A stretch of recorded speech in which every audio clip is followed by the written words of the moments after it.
Hello friends, learn basic everything YouTube channel पे आपका बहुत बहुत स्वागत है। तो कैसे हैं आप सब? मैं आशा करती हूँ कि आप बहुत अच्छे होंगे और आपकी तैयारी मस्त चल रही होगी। तो फ्रेंड्स, आज का जो मैंने वीडियो लाया है उस वीडियो में मैंने लिया है एक महत्वपूर्ण टॉपिक जो कि संबंधित है खिलाड़ियों की संख्या से। आप सभी ने देखा होगा कि कोई भी एग्जाम हो, कोई स्टेट लेवल की हो या कोई भी सेंटर की एग्जाम हो, उसमें एक प्रश्न पूछता ही है। कोई भी खेल का नाम दे दिया जाता है जैसे कि हॉकी, फुटबॉल और भी कोई खेल, और पूछा जाता है कि इस खेल में खिलाड़ी की संख्या कितनी है।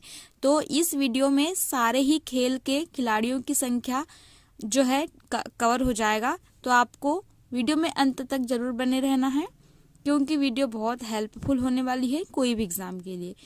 और फ्रेंड्स, अगर आप चैनल पर नए हैं तो प्लीज चैनल को सब्सक्राइब करिएगा और ज्यादा से ज्यादा शेयर करिएगा। नया चैनल है दोस्तों, सपोर्ट करिए। तो चलिए आगे बढ़ते हैं।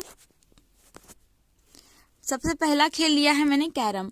तो जो आपने देखा होगा, हो सकता है किसी ने खेला भी होगा, है ना। तो जो कैरम खेल होता है उसमें खिलाड़ियों की संख्या 1 से 2 होती है। देखो भाई, अब एक तो खेल ही लेते हैं, लेकिन एक का खेलना ही क्या खेलना है ना। तो 1 से 2 खिलाड़ियों की संख्या होती है कैरम में। ओके, आपको देखना है सेकंड क्रिकेट। आप सभी जानते हैं क्रिकेट, ऐसा कोई नहीं होगा जिसको नहीं मालूम होगा। भाई क्रिकेट तो बहुत ज्यादा फेमस है ना, और अधिकतर लोगों का फेवरेट भी होता है। तो क्रिकेट में जो खिलाड़ी होते हैं वे होते हैं 11। तो आपको याद रख लेना है क्रिकेट में खिलाड़ियों की संख्या कितनी होती है, 11। महत्वपूर्ण है, क्रिकेट बहुत ज्यादा महत्वपूर्ण है और आपको याद रख लेना है, ठीक है। फिर देखते हैं खो खो। खो खो भी एक खेल है जो बैठ के खेला जाता है ना। तो इसमें जो खिलाड़ियों की संख्या होती है 9 होती है। तो आपको याद रख लेना है। हमने देखा कैरम में 1 से 2 होते हैं। फिर देखा क्रिकेट। तो क्रिकेट में खिलाड़ियों की जो संख्या है वो होती 11, 11, और जो खो खो है उसमें होती है 9। तो आपको बिल्कुल याद रख लेना है, बहुत महत्वपूर्ण है ना। क्या पता आ जाए, छोटा सा तो क्वेश्चन बनेगा लेकिन 1 नंबर तो आराम से दे जाएगा, है ना। देखते हैं आगे।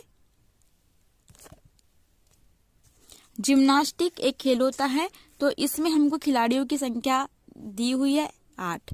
ओके, उसके बाद देखते हैं हॉकी। आप सभी जानते हैं हॉकी एक महत्वपूर्ण खेल है जिसके बारे में पूछा ही जाता है। तो हॉकी में जो संख्या है खिलाड़ियों की 11 है, मतलब 11। अब हमने पीछे भी देखा था, ठीक है, कि क्रिकेट में खिलाड़ियों की संख्या 11 होती है। हमने देखा कि जो जिम्नास्टिक है उसमें खिलाड़ियों की संख्या 8 होती है।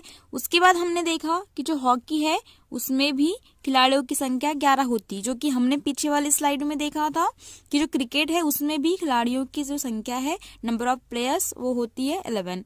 उसके बाद हम देखते हैं पोलो। पोलो भी एक महत्वपूर्ण खेल होता है, ठीक है, जिसको चौगान कहते हैं, है ना।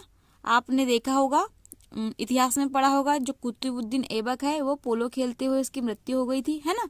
तो पोलो में कितने खिलाड़ी होते हैं? 4। आगे देखते हैं फुटबॉल। तो फुटबॉल में भी 11 खिलाड़ी होते हैं। आपको बिल्कुल याद रख लेना है, बहुत महत्वपूर्ण है ना। फुटबॉल तो बहुत इंपॉर्टेंट है। तो फुटबॉल में जो खिलाड़ियों की संख्या होती है, नंबर ऑफ प्लेयर्स, वो होती है 11, ठीक है। उसके बाद देखते हैं बेसबॉल में खिलाड़ी होते हैं 9, ठीक है। पीछे हमने देखा कि खो खो में भी 9 खिलाड़ी होते हैं। तो देखिए, आपको एकदम लिंक करके पढ़ना है कि बहुत सारे ऐसे खेल होते हैं जिनमें प्लेयर्स की जो संख्या होती है कॉमन होती है। जैसे कि पीछे हमने देखा खो खो में, ठीक उसी प्रकार बेसबॉल में भी 9 हो रही है, फुटबॉल में 11 है, तो क्रिकेट में भी 11 है। इस टाइप से आपको लिंक करके पढ़ना है जिससे याद करने में बिल्कुल आसानी जाएगी। उसके बाद देखते हैं बास्केटबॉल। तो जो बास्केटबॉल है उसमें खिलाड़ियों की संख्या 5 है। ओके, तो याद रख लेना है, महत्वपूर्ण है। आगे देखते हैं जो टेनिस है। टेनिस में खिलाड़ियों की संख्या 1 से 2 होती है, तो याद रख लेना है, ठीक है। बैडमिंटन, उसमें भी खिलाड़ियों की संख्या 1 से 2 होती है। फिर रग्बी, ये महत्वपूर्ण है, वेरी वेरी इंपॉर्टेंट है, बहुत बार पूछा जा चुका है, तो आपको याद रख लेना है ना। तो जो 15 खिलाड़ी होते हैं रग्बी में होते हैं। आपको प्रश्न पूछा जा सकता है कि रग्बी जो खेल है उसमें खिलाड़ियों की संख्या कितनी है, तो 15 है। आगे देखते हैं शतरंज में कितने खिलाड़ी होते हैं। देखो भाई, शतरंज तो बहुत लोग खेलते हैं, किसी किसी का फेवरेट भी होता है, दिमाग का खेल होता है ना, इंटेलिजेंट लोग खेलते हैं इसे। तो जो शतरंज है उसमें खिलाड़ियों की संख्या 2 होती है। आपने देखा होगा, इस तरफ एक बैठा होता है और उस तरफ 2, है ना। तो 2 साइड में 2 लोग बैठे होते हैं जो कि गोटियां चलते हैं। इसके बाद देखते हैं नेटबॉल और वाटर पोलो। ये दोनों खेल में जो खिलाड़ियों की संख्या होती है 7 होती है। तो आपको याद रख लेना है, याद रखने के लिए भी आसानी जाएगी, है ना। नेट बॉल, वाटर पोलो, इसकी खिलाड़ियों की संख्या कितनी है? 7 है, याद रख लेना है। आगे देखते हैं कबड्डी, है ना। कबड्डी बहुत महत्वपूर्ण है, कई बार पूछा जा चुका है। पीछे हमने देखा था कि जो रग्बी खेल है वो भी बहुत महत्वपूर्ण है, जिसमें 15 खिलाड़ी होते हैं, वो तो अनेकों बार पूछा जा चुका है। और ठीक उसी प्रकार ये जो कबड्डी खेल है ये भी बहुत बार पूछता है। तो आपको याद रख लेना है कि जो कबड्डी है उसमें 7 खिलाड़ी होते हैं। अगला है बॉक्सिंग, देखा होगा बॉक्सिंग खेलते हैं ना।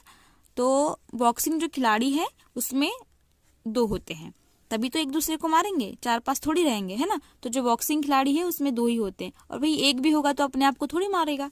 तो बॉक्सिंग में कितने खिलाड़ी होते हैं? 2 खिलाड़ी होते हैं। इसके बाद देखते हैं वॉलीबॉल। तो वॉलीबॉल भी एक महत्वपूर्ण खेल है भाई, देखा होगा आपने, है ना। तो वॉलीबॉल में कितने खिलाड़ी होते हैं? 6 खिलाड़ी होते हैं, है ना। तो फ्रेंड्स क्या क्या देखा हमने? कबड्डी में 7 खिलाड़ी, बॉक्सिंग में 2 खिलाड़ी, और वॉलीबॉल में 6 खिलाड़ी। ठीक है, तो फ्रेंड्स इतने ही लेके आई थी मैंने। तो आपने देखा महत्वपूर्ण खेल जिनमें खिलाड़ियों की संख्या। ठीक है, तो फ्रेंड्स आज का वीडियो यहीं खत्म होता है। मिलते हैं अगले वीडियो में अच्छे टॉपिक के साथ में, जो कि बहुत ज्यादा महत्वपूर्ण होने वाला है। अगर आप चैनल पे नए हैं तो प्लीज चैनल को सब्सक्राइब करिएगा, और हाँ, एक कमेंट जरूर करिएगा कि आपको वीडियो कैसी लगी। Okay, thank you.